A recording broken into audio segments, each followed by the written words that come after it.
Hey, this is me building and strategizing my 500 grand a year profit consulting business right in front of your eyes.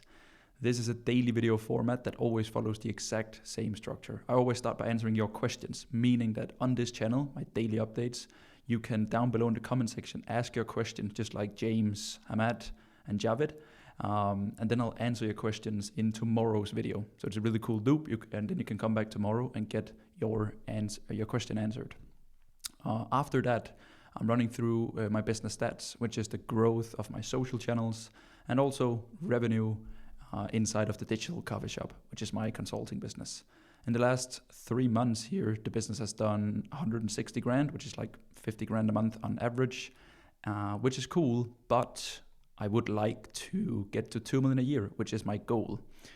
I've already taken one of my other businesses to 2 million a year, but I did it with very low profit. I did it with a big team, high ad spend, living in Dubai. And now I'm back in Denmark and I want to run my business a lot differently. So the digital coffee shop, I can only take calls 3 days a week and I have to operate with high margins. I don't do sales calls either. So there's some rules that I'm trying to play the game by. That's why I'm doing strategy at the end of these videos on how it is going with the plan of getting to 2 million a year. But let's get into some questions here, people, on the daily updates channel.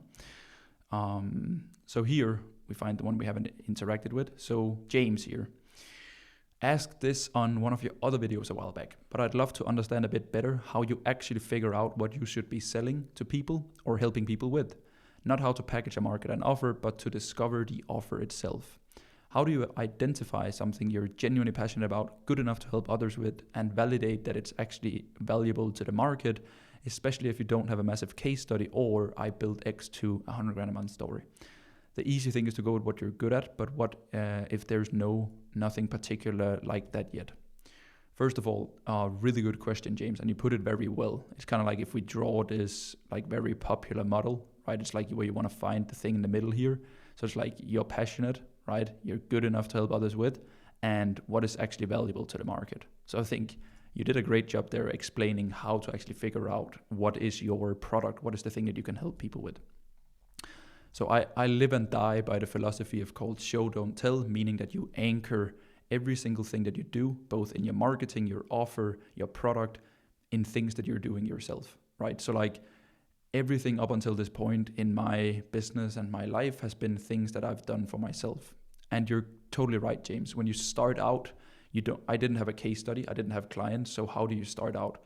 Well, you start out by selling a service, right? I started a marketing agency that helped personal brands with their short form content back when it was trending. Then I took that skill set and learning of short form content, and then I branched it out in 2 ways. I used the case study of the people that I were helping to get more clients for the agency. And then I took the skill set that I had of running an agency, and then I started teaching others how to run an agency. And that was kind of like how I got into my first big coaching business. The agency slowly died out back then because the coaching business was scaling incredibly fast. It was more leveraged away, good timing in the market, etc. And then now, the way that I saw it was that I learned a bunch of incredible things from my first coaching business. Most importantly, I learned what I did not like to do.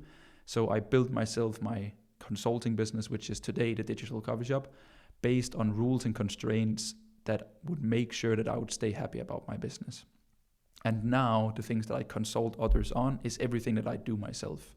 So I teach and consult people on how I run my YouTube channel. I teach and consult people on how I build my menu card for offers. I teach and consult people on my copywriting and process for writing all of my emails that converts all of the clients that I have today. So it's a very show don't tell approach. But for example, James, which is probably a little bit more interesting to you, I also have this business, which is my marketing agency. I run it with 2 co-founders. This is Anton, and this is his big brother, Frederick, and this is one of our clients.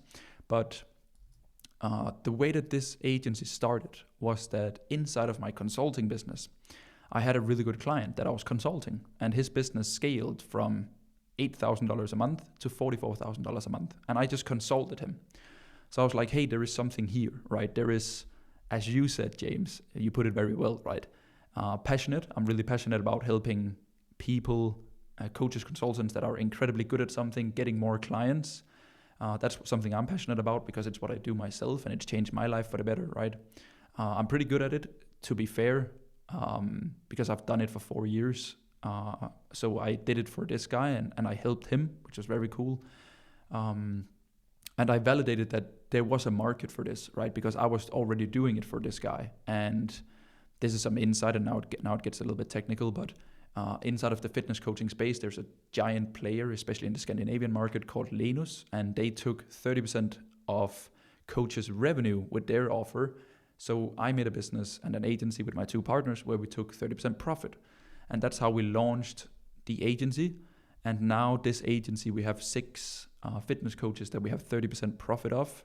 And our business generates between 30 and 50 grand a month. And it has been doing that for the last year. So that was a good example of like doing a bunch of things and then realizing, hey, there's a market for this, or I can package this, or I can create an offer, I can create this core product. And typically it's just, what are all of the steps that I did for this guy? And then boil down all of the steps, right? You remove all of the bad things, you remove all of the things that didn't work, and then you end up with a step-by-step process that you can take other people through. And that is kind of how you productize a business, right? Which is the same way that I operate the digital coffee shop on. It's that I do a lot of things and I make a lot of mistakes, but all of the clients that I work with get to avoid the mistakes and get the real-time insights and learnings first before everyone else, right? Because they're my clients. So that's how I go about it. A good question to ask, James, just to like round this thing up. It's a bit of a longer answer, but it's also quite pivotal in terms of like, what are you serving and what are you giving to people? Is like, what have you done in the past few years that is extremely valuable and cool and impressive to others? What have you done for yourself? Or have you done something for someone else that kind of like fits the same criteria? If you can find something there, then like look in the market at competitors, other offers, other things going on, and like, can I make this work? 99% of chances are you can, with enough time and effort. If you don't feel like you have any skill set, then I would just start out as I did, with a done-for-you marketing agency where you learn by doing. So you start low and you work with low-paying clients, and then you build yourself up. That's kind of like, if you don't have a big background. Like, I was 22 when I started my business and I had no background in whatsoever, no skill set. So that's how I started out. So yeah, hopefully this answered your question, James. I hope it makes sense. I really do. It was a good question, man. Really good question. I remember it, and I think your name is Sean, right? Because I think I remember your name from my main channel. Then we have Hamad. I answered your question, brother, and he said, thanks, man, for the reply. I like the idea of starting as an hourly consultant thing. I can do that clearly. Yep. Best way to build proof, best way to get feedback, best way to get going. Also, video editors can easily scale to 8 to 12 grand per month solo. I've done it, and lots of my team members have, and many in the industry too, but it's hard to crack. That's great, man. Incredible. There I learned a new thing, which is really cool. And a cool thing is that you never wanna base and build your offer around the lowest 25% of the market in terms of talent, kinda. You want to build the offer for what you've done yourself, because then if people follow the same playbook and they sacrifice the same things as you've sacrificed and do the things that you've done, typically people can experience it too, right? So I think this is great. This would probably be on the higher end if I were to market it. So it's like the goal would get maybe people to like 4 to 5 grand a month, with the goal in mind of getting them to where you are. So it's just different phases. I like to run all of my offers in phases. You can kind of see if you check my offer doc out, you can see that it's very, very particular with phase 1. With, oh my goodness, this mouse, what is going on? So like phase 1 here, right? Phase 2, phase 3. Because before you can get to phase 2 and do 20 grand a month in recurring, in monthly revenue, you must make it first additional 20 grand, right? And then you can bump it up to 40 grand a month, 50 grand a month. So phases are really good when you're selling offers. Let's find it. I think I'll go with it, not pushing it hard on marketing, and do consulting with 5 to 10 a month, and then with feedback, see what I should do. Once again, great plan, brother. And once you have these 5 to 10 people, you put them in a group. And now you both have a one-on-one offer to the people that you feel like you can help the most and they want help. And then to the people where you feel like they're maybe a little bit too early, or they can't afford the one-on-one, but they still want your help, you put them inside of the group. And that's how you do it. Great stuff. Javed, let's read here. Hey Fred, it's great to have the channel back. I used to love it. Nice. Today I have a couple of questions. I'm running a done-for-you consulting business for personal brands that want to scale, and also working as a mentor for the biggest personal brand academy here in Spain. So I have a done-for-you client and struggles a lot with showing himself natural on camera. He changes his accent, feels uncomfortable, showing parts of his day. Like, we've been working together for 2 years. It works very well. He went from absolute 0 to 20 grand a month. Well done. But in order to scale and sell more, we want to create more connection with his audience. He has around 25k followers, 1.5k views on story. Pretty good. Anything above 5%, I'm really happy about. What should we do in that case? I think here, brother, the thing about content creation is that I've realized is that in a case like this, it's never about another content framework or another template. It is about him being a person that is worthy of creating content. So I think for him and this guy, it's clearly something mindset-wise and self-belief-wise that if he genuinely believed that he deserved to get a lot of recognition and people watching his content, and he was a great person to follow, and other people's life would benefit tremendously from following the way that he do things, then he would share a lot of content. So I can recognize this feeling. I think it's like there's a big identity shift here, like going from making $0 a month, and probably also in Spain where the lower monthly salary is a lot lower, and then getting to 20 grand a month. It's a very big identity jump, and then like that needed a new identity kinda, and now the fact that you also have to jump from, let's say, 20 to 50 grand a month is another identity push, meaning that it's very internal, bro. So I don't know how good your relationship is with the guy. If it's very much like you're an agency, very business, you just do your deliverables and he does his, or if you have a really good partner-based relationship, because then I would challenge him on the fact like, hey brother, like what are the feelings that goes on inside of your head when you're about to record your day? Like, why do you have so much resistance towards it? Are you afraid that it's not going to do well enough? Are you afraid that people will find it cringe? Are you scared of putting yourself out there, like with this like next level thing? So it probably goes a bit deeper here, brother. So I would try to take that conversation with him. And then, of course, you as his agency partner, just like support him as much as possible. My other question is about my role at that academy. My main role is to do one-on-one chats with people, and the final goal is to help them renew. You have one of the highest renewal rates out there. Congrats, by the way. Thank you. What would be the main things to do to get more renewals? As always, thank you very much. I appreciate all the work and content you put out. Thank you, brother. This is a really good question. Really, really good question, because I always thought that my renewal, so like basically when you have like a client relationship here, right, all the way up until like the destination of renewal, I always thought that your client relationship started here, typically on the one-to-one onboarding call or just whenever they purchase, right? What I've come to realize is that your lifetime value and renewal rate starts literally the first time that people see you, and every single piece of content you put out will determine how well your renewal rate will be over here. So a lot of my communication is very subconscious towards what I expect of my clients. So if you pay attention to my emails, my content and everything, it's a lot about installing self-belief in others. So I will never talk poorly or badly or down to people about their business, their decisions, or where they're currently at. I'll never ever say, this is bad, this is good. I'll always talk people up, install self-belief. Then I'll talk highly about habits that I really respect in clients. So I respect clients who play the long game. So I talk a lot about how clients playing the long game are clients I love to have in my universe. So I celebrate people that take a long time or like stick around for a long time. So like a good example that I can give you is, so for example, I have a case study video in here with Vincent, all right? And can you see here? Yeah, you can. And as you can see, from 0 to 100 grand a month in 1.5 years. Vincent came to me at 0 when I had my first coaching business, and then he scaled to like 20 grand a month in a year. And then in 6 months, he went from 20 grand a month to 100 grand a month. Meaning that I would have had a better case study video here if I would have said from 20 grand a month to 100 grand a month in 180 days, you know?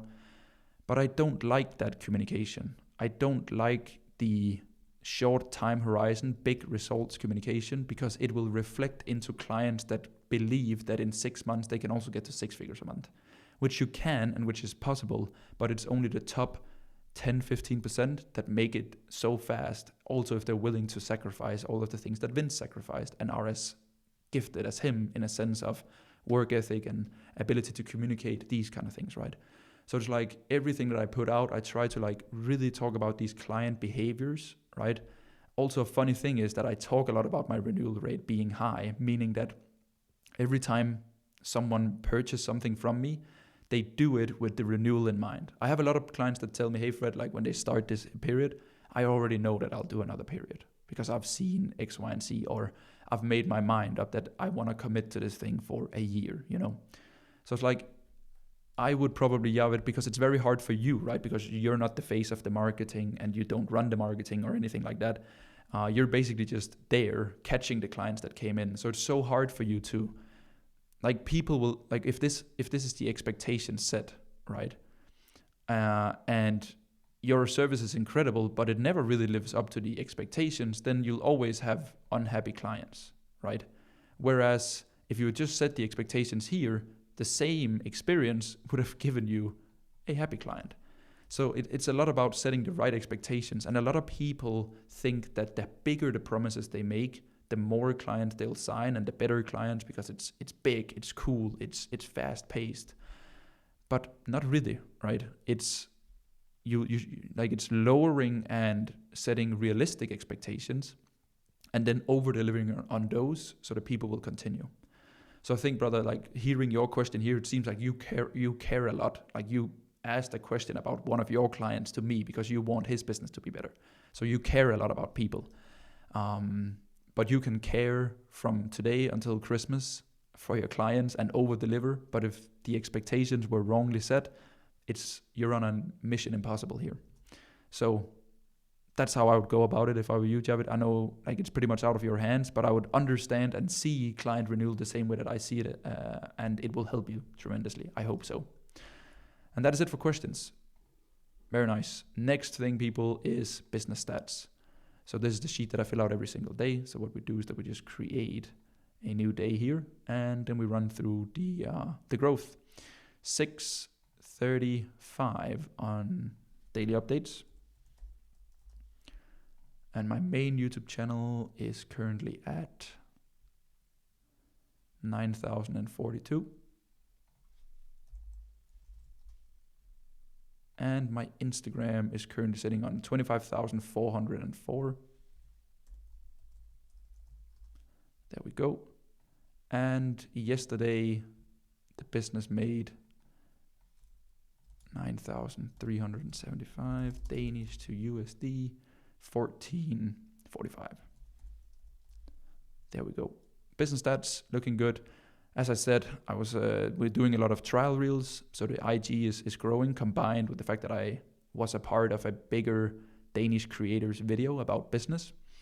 YouTube is good. I made another type of video here that is doing pretty well, which is very cool to see. So yeah, nice.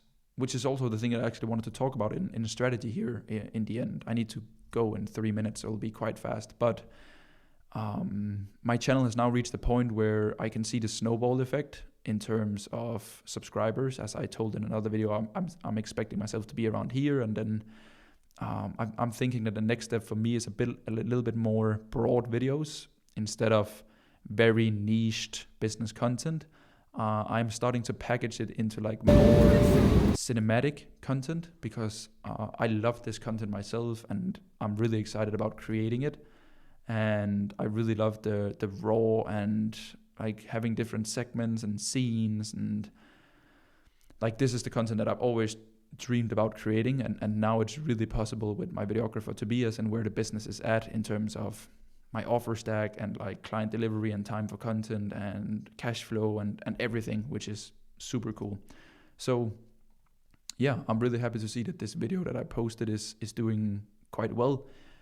Because it is a little bit more broad, it's a little bit new style, so it's something that I really want to double down upon, and you'll see in the next videos too, with this like more broad format. So it's still business, but it's just packaged a little bit more broad, meaning that you'll get more people in, but the watch time will also go down a bit if people, for example, expected a really cool, crazy lifestyle vlog.